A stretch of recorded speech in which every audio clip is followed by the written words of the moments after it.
Halo teman-teman, kembali lagi bersama saya Gratia Yohanina Boyibahi. Kali ini saya akan membahas video materi mengenai inovasi dalam pariwisata berkelanjutan untuk mengurangi dampak lingkungan dari mata kuliah Ilmu Pengantar Industri Hospitality Project ke-7. Tujuan saya membahas materi ini ada dua, yaitu mengidentifikasi inovasi-inovasi yang dapat diterapkan dalam pariwisata berkelanjutan dan mengevaluasi dampak positif dari pariwisata berkelanjutan terhadap lingkungan. Silakan menyimak materi yang akan saya bahas selanjutnya. Yang pertama, kita akan membahas mengenai definisi pariwisata berkelanjutan dan pentingnya mengurangi dampak lingkungan. Nah, apa sih pariwisata berkelanjutan itu? Pariwisata berkelanjutan adalah sebuah konsep pariwisata yang dimana bertujuan untuk meminimalisir dampak negatif terhadap lingkungan, sosial, dan budaya baik sekarang maupun di masa depan. Nah, kegiatan ini juga mengharuskan pariwisata itu yang dilakukan dengan secara bijak, yaitu dengan memperhatikan keseimbangan antara keuntungan ekonomi dan pelestarian lingkungan serta kesejahteraan masyarakat lokal. Nah, mengapa kita mengurangi dampak lingkungan itu sangat penting bagi pariwisata? Yaitu yang pertama, kegiatan pariwisata ini tidak terkendali dan dapat merusak ekosistem, sehingga kita harus melindungi ekosistem seperti terumbu karang, hutan, pantai, dan ekosistem-ekosistem lainnya. Berikutnya, mencegah perubahan iklim, yang dimana pariwisata ini berkontribusi pada emisi gas rumah kaca dan sangat berpengaruh untuk mengurangi jejak karbon. Selanjutnya ada menjaga keindahan alam. Itu lingkungan yang bersih dan sehat akan menarik lebih banyak wisatawan yang meningkatkan kualitas hidup masyarakat ini.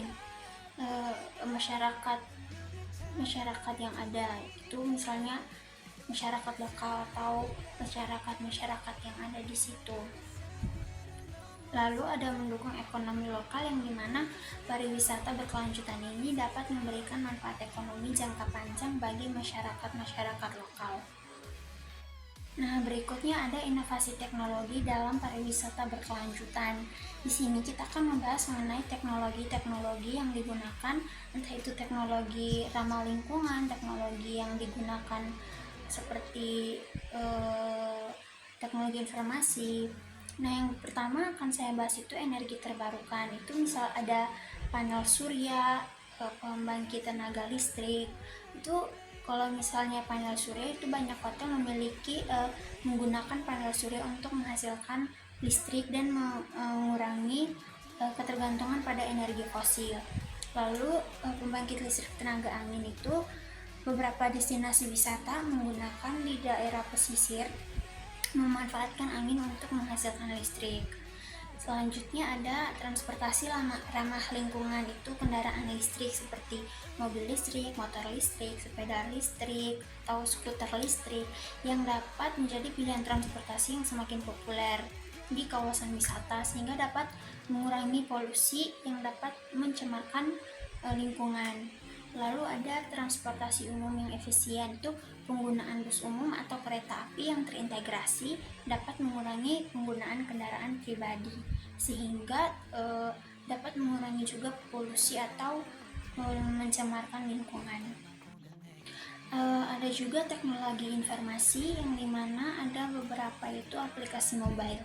Aplikasi mobile ini bisa khusus untuk pemesanan akomodasi, transportasi, dan aktivitas wisata yang akan dijalankan. Bisa juga aktivitas wisata yang ramah lingkungan.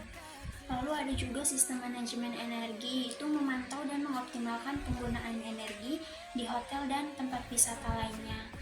Lalu ada juga pembayaran digital, yang dimana mengurangi penggunaan uang tunai dan kertas serta memudahkan transaksi. Selanjutnya ada strategi pengelolaan sampah dan air di destinasi wisata. Nah, pengelolaan sampah ini bisa yang efektif sangat krusial untuk menjaga kebersihan dan keindahan destinasi wisata. Beberapa Strategi yang dapat diterapkan itu yang pertama pengurangan sampah dari sumber. Ini kita bisa menggunakan dengan menyediakan fasilitas untuk mencuci dan menggunakan kembali botol minum atau mengurangi pemakaian sampah plastik. Lalu bisa juga melalui kampanye dan sosialisasi yang meningkatkan kesadaran wisatawan dan masyarakat lokal tentang pentingnya mengurangi sampah. Strategi yang kedua itu memilah sampah, yang dimana menyediakan tempat sampah yang jelas dan mudah dibedakan untuk berbagai jenis seperti organik, anorganik, plastik, kaca, dan lain-lain. Lalu fasilitas komposting itu seperti mengelola sampah organik menjadi kompas yang dapat digunakan untuk menyuburkan tanaman di sekitar destinasi wisata. Yang ketiga ada pengelolaan sampah yang efektif. Itu kerjasama dengan para pemulung untuk memberdayakan pemulung mengelola sampah yang tidak dapat didaur ulang. Lalu pengolahan sampah seperti membangun fasilitas pengolahan sampah modern untuk memaksimalkan daur ulang dan mengurangi volume sampah yang dibuang ke tempat sampah pembuangan terakhir. Selanjutnya adalah pengelolaan air yang dimana sangat penting untuk menjaga ketersediaan air bersih dan mencegah pencemaran. Strategi yang dapat diterapkan itu yang pertama konservasi air. Itu kita dapat menggunakan air secara efisien dengan memasang perlengkapan hemat air seperti shower hemat air, toilet hemat air, dan sensor pada air keran. Selanjutnya menggunakan air hujan, seperti menampung air hujan untuk keperluan non-minum, seperti menyiram tanaman atau mencuci kendaraan. Strategi yang kedua itu pengolahan air limbah. Itu sistem pengolahan air limbah dengan membangun sistem pengolahan air limbah yang efektif dan mengurangi beban pencernaan pada lingkungan, pencemaran.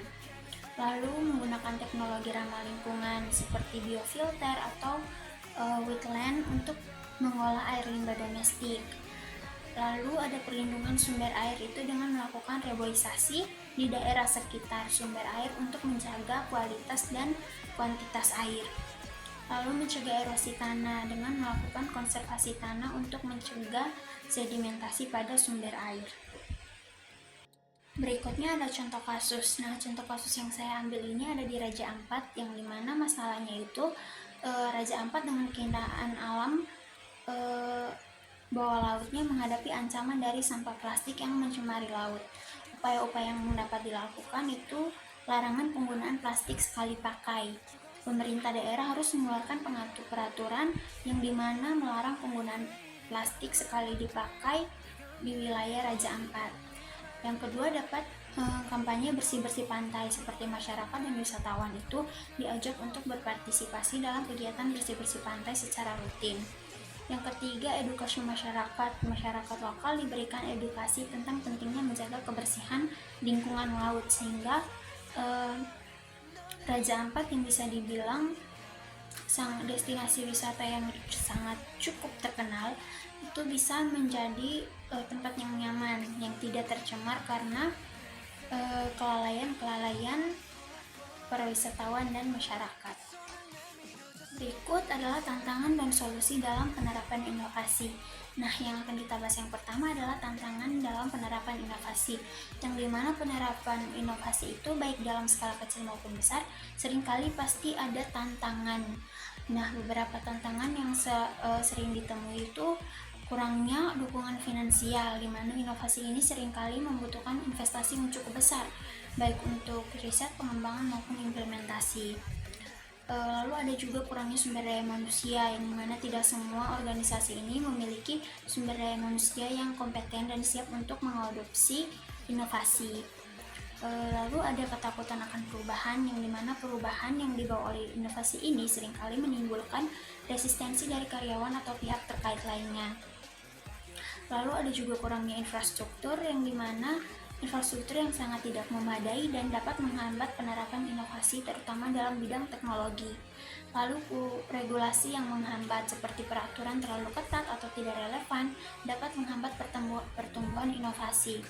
Terakhir ada kurangnya kolaborasi antara berbagai pihak yang terkait seperti pemerintah, akademis, dan industri yang dapat menghambat pengembangan inovasi. Nah, solusi untuk mengatasi tantangan-tantangan ini antara lain ada Yang pertama, membangun jaringan kerjasama. Nah, membangun jaringan kerjasama dengan berbagai pihak seperti pemerintah, akademisi, industri, dan investor untuk dukungan finansial, sumber daya manusia, dan akses ke pasar. Yang kedua, fokus pada inovasi inkremental, seperti dimulai dengan inovasi inkremental yang lebih kecil dan mudah diadopsi sebelum beralih ke inovasi yang lebih radikal. Selanjutnya, yang ketiga, memberikan pelatihan dan pengembangan, yang dimana melakukan pelatihan dan pengembangan bagi karyawan untuk meningkatkan kompetensi dan kesiapan mereka dalam menghadapi perubahan. Lalu yang keempat, ada membangun budaya organisasi yang inovatif, di mana membudayakan inovasi adalah organisasi yang memberikan penghargaan atas ide-ide baru, menciptakan lingkungan yang kerja yang mendukung eksperimen.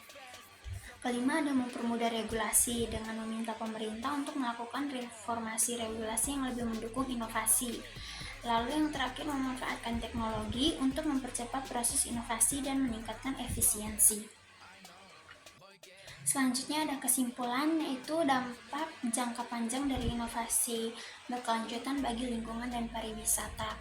Nah, dampak inovasi yang berkelanjutan bagi lingkungan itu ada pelestarian sumber daya alam seperti energi terbarukan, pengelolaan air yang efisien, dan pengelolaan sampah yang baik membantu mengurangi eksploitasi sumber daya alam.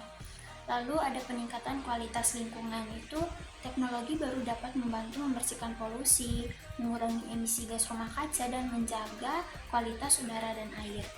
Yang ketiga, ada mitigasi perubahan iklim, itu dengan mengurangi jejak karbon. Inovasi berkontribusi pada upaya global untuk mengatasi perubahan iklim. Yang keempat, perlindungan keanekaragaman hayati. Inovasi dapat membantu melindungi habitat alami dan spesies langka. Jika tadi adalah dampak jangka panjang inovasi berkelanjutan bagi lingkungan, maka ini selanjutnya akan ada bagi pariwisata, yang dimana peningkatan daya tarik destinasi wisata yang menerapkan inovasi berkelanjutan akan lebih menarik bagi wisatawan yang sadar lingkungan. Yang kedua, pertumbuhan ekonomi berkelanjutan. Nah, pariwisata berkelanjutan dapat menciptakan lapangan kerja baru dan meningkatkan pendapatan masyarakat lokal secara berkelanjutan. Yang ketiga, penguatan citra destinasi. Destinasi wisata yang peduli lingkungan akan memiliki citra yang baik di mata para wisatawan atau di mata dunia. Lalu ada keempat, peningkatan kualitas pengalaman wisatawan. Wisatawan dapat menikmati pengalaman wisata yang lebih menarik dan otentik. Nah, kesimpulannya, inovasi berkelanjutan adalah kunci untuk membangun masa depan pariwisata yang lebih baik. Dengan menerapkan teknologi baru dan pendekatan inovatif, kita dapat menciptakan destinasi wisata tidak hanya menarik tetapi juga berkelanjutan dan ramah lingkungan. Sekian dan terima kasih dari saya. Mohon maaf bila ada kesalahan kata dan maaf juga bila tidak tepat dalam menjelaskan materi. Terima kasih.